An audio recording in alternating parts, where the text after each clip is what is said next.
আজকে আপনি বেলডাঙ্গা একাত্তরে প্রার্থী হিসাবে ঘোষণা করলো মমতা ব্যানার্জি, কি বলবেন এটা নিয়ে? দেখুন, আমরা তৃণমূল কংগ্রেস দলটা করি। আমি গত পরপর 3বার রেজিনগর 70 রেজিনগর বিধানসভা থেকে আমি নির্বাচিত হয়েছি। এবার দল আমাকে মনে করেছে 71 বিধানসভায় নির্বাচনে লড়ার জন্য। আমাকে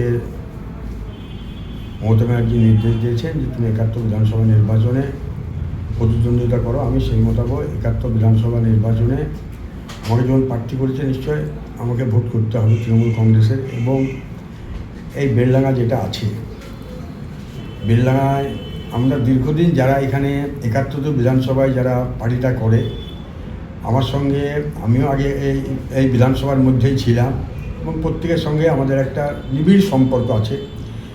কর্মী বলুন, আপদে বিপদে সব ব্যাপারে আমরা 70 71 একসঙ্গে আমরা কাজ করতাম।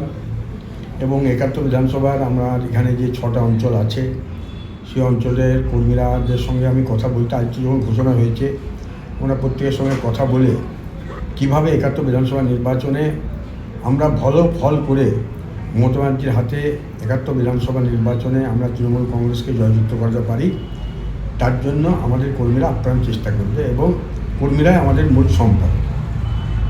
কতটা আশাবাদী আছেন 100% থেকে আশাবাদী। বেলডাঙ্গাতে আসছে? 100%। মানুষের মধ্যে সাড়া কেমন পাচ্ছেন?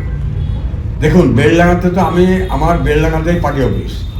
বেলডাঙ্গার প্রত্যেক এই এলাকার ধরুন আমাদের এখানে হচ্ছে মির্জাপুর 2, দেবকুণ্ড পৌরসভা, তারপরে হচ্ছে ভাবতা 2 আছে, আমাদের ভাবতা 1 আছে, তারপর কুমারপুর সুজাপুর, মোহলা 1, প্রত্যেকের সঙ্গে আমার একটা যোগাযোগ আছে এবং ভালো সম্পর্ক আছে। এবং প্রত্যেকে যারা তৃণমূল কংগ্রেস করে তিনারা তো ভোট করবেনই, এবং অনেক মানুষ আছেন যিনারা আমাদের প্রতি পূর্ণ সমর্থন করবেন। কারণ মমতা ব্যানার্জির উন্নয়নে যে সমস্ত আজকে এগুলা করেছেন, তাতে মানুষ কিন্তু তৃণমূল ছাড়া অন্য কোনো দলকে ভোট দেবে। 70 রেজিনগর বিধানসভা, আপনার 3বারকার বিধায়ক হাতের তালুর মধ্যে ছিল। 71 বিধানসভায় কেমন হবে? দেখুন, 71 বিধানসভাটা হচ্ছে, আগে আমরা যখন রাজনীতিটা করতাম তখন কিন্তু 71 বিধানসভা বা 70 রেজিনগর বিধানসভা ছিল না। আমাদের রাজনৈতিক হাতে খড়ি হচ্ছে বেলডাঙ্গা কলেজ থেকে। সেই কলেজ থেকে রাজনীতি করার সুবাদে এই এলাকার যারা মানুষ আছে, এবং আমরা আগে দেখেছি পঞ্চায়েত নির্বাচন, বিধানসভা নির্বাচনে প্রয়াত আমাদের বিধায়ক নুরুল ইসলাম চৌধুরী সাহেবের ভোট করতাম। তারপরে গোলাম কিবরিয়া সাহেব তৃণমূলের প্রার্থী হয়েছিলেন, তিনার হয়ে ভোট করেছিলাম। তারপরে শফিউজ্জামান তিনি প্রার্থী হয়েছিলেন, তিনার জন্য আমরা প্রত্যেক জায়গায় আমরা ভোট করে এই এলাকায় আমরা তৃণমূল কংগ্রেসকে আমরা জয়যুক্ত করেছিলাম। আশা রাখি এই অঞ্চলের মানুষের সঙ্গে আমাদের একটা নিবিড় সম্পর্ক আছে এবং মানুষ আমাদের সঙ্গে সব সময় থাকে। আপদে বিপদে আমরা কিন্তু তাদের পাশে এসে দাঁড়াই। কাকে প্রতিদ্বন্দ্বী মনে করছেন কাকে? বেলডাঙ্গাতে প্রতিদ্বন্দ্বী কেউই হবে না আমাদের। তৃণমূল কংগ্রেস একাই এখানে ব্যাপক হারে পড়ে যাবে।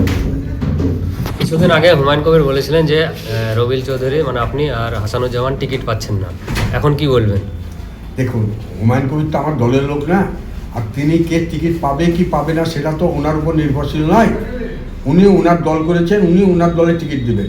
আর আমাদের দল হচ্ছে মমতা ব্যানার্জির দল, তৃণমূল কংগ্রেস দল। মমতা ব্যানার্জি যেটা সিদ্ধান্ত নেবেন সেটাই ফাইনাল সিদ্ধান্ত। সুতরাং মমতা ব্যানার্জি আজকে নির্বাচনের প্রার্থী ঘোষণা করেছেন, আমরা সুতরাং সেখানে আমরা সবাই মিলে ভোট করব। আজ হাসানুজ্জামানকে এখানে প্রার্থী করেনি, তাই বলে কি হাসানুজ্জামানের সঙ্গে আমার দীর্ঘক্ষণ আলোচনা হয়েছে। হাসানুজ্জামানও তৃণমূল কংগ্রেসের বাইরে নয়, তিনিও দীর্ঘদিন আমার সঙ্গে কলেজ রাজনীতির সঙ্গে জড়িত থেকে ওনাকে আমার হাত দিয়ে আমি এর আগে আমাদের পাশের বিধানসভা কালীগঞ্জে আমি ওনার জন্য নির্বাচনে আমরা বলি ওখানে দাঁড় করিয়ে জয়লাভ করেছি। তারপরে বেলডাঙ্গায় নিয়ে আসা হয়েছে, এবার দেয়নি। আমরা নিশ্চয়ই তিনি মনে দুঃখ পাবেন, কিন্তু আমরা হাসানুজ্জামান এবং আমি একে অপরের পরিপূরক এবং একে অপরের সঙ্গে আমাদের নিবিড় সম্পর্ক, সেই সম্পর্ক আমাদের আছে এবং থাকবে। বেলডাঙ্গাবাসীকে কি বার্তা দিবেন? বেলডাঙ্গাবাসীকে একটা কথাই বলবো যে দেখুন, বেলডাঙ্গা জায়গায় অনেক সময় আমরা দেখি এখানকার আবহাওয়া অনেক সময় বিজেপি নামক দলটা সাম্প্রদায়িক বাতাবরণ তৈরি করে দিয়ে মানুষের মধ্যে বিভেদ তৈরি করার চেষ্টা করে। আমরা তৃণমূল কংগ্রেস দলটা করি, আমরা তৃণমূল কংগ্রেস আমরা সমস্ত ধর্মের মানুষকে নিয়ে দলটা করি। হিন্দু, মুসলিম, শিখ, জৈন, খ্রিস্টান যারা আছে সবাই তৃণমূল কংগ্রেসের প্রতি আস্থা রাখে।